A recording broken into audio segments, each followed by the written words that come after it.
সোমবার মুখ্যমন্ত্রী ডক্টর মানিক সাহা হর ঘর তিরঙ্গা কর্মসূচির অঙ্গ হিসাবে গান্ধীঘাট এলাকায় বাড়ি বাড়ি গিয়ে সাধারণ মানুষের হাতে তুলে দেন জাতীয় পতাকা। মুখ্যমন্ত্রী ডক্টর মানিক সাহা জানান, যাদের কারণে দেশ স্বাধীন হয়েছে তাদের প্রতি সম্মান জানানোর জন্য প্রধানমন্ত্রীর আহ্বানে হর ঘর তিরঙ্গা কর্মসূচি চলছে। এই নিয়ে তৃতীয় বছর হর ঘর তিরঙ্গা কর্মসূচি পালন করা হচ্ছে। 13ই আগস্ট প্রতিটি বাড়িতে জাতীয় পতাকা উত্তোলন করা হবে। 15ই আগস্ট পর্যন্ত এই জাতীয় পতাকা থাকবে।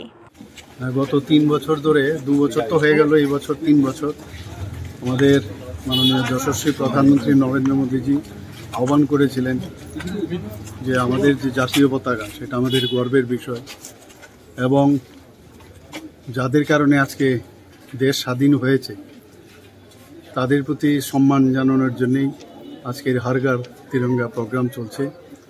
এবং সারা দেশের সাথে আজকে ত্রিপুরাও এই কাজে ব্রতী হয়েছেন। আজকে আমার নিজস্ব যে বিধানসভা আছে সেখানে আমি আজকে এসেছি। গতকাল আমি আরেকটা বিধানসভাতেও এই কার্যক্রমে উপস্থিত ছিলাম। 3 পর্যায়ে কার্যক্রম হয়েছে। তো ব্যুরো রিপোর্ট, খবর ত্রিপুরা।